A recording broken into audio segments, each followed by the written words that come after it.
Pinagkokomento ng Korte Suprema si Vice President Sara Duterte ukol sa petisyong humahamon sa legalidad ng 125 million pesos na confidential funds ng OVP noong 2022.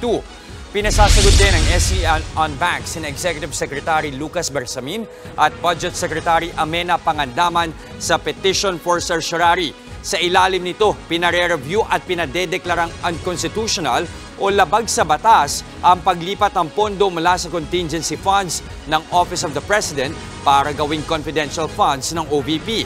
Tanging Kongreso lang anila ang may kapangyarihang magdesisyon sa paglalaanan at paggasta ng pondo. Ang 125 million pesos na confi funds ay ginastos ng OVP sa loob ng 11 araw ayon sa Commission on Audit. Wala pang sagot si VP Sara sa SC resolution. Bukod dyan, may isa pang petisyong nakahain sa Korte Suprema na pinababalik sa OVP ang confi funds sa National Treasury. Mga kapatid, Julius Babaw po. Huwag maging huli at maging una sa lahat ng balitaan. Para sa tuloy-tuloy na talakayan sa Frontline, mag-follow at mag-subscribe sa social media pages ng News 5.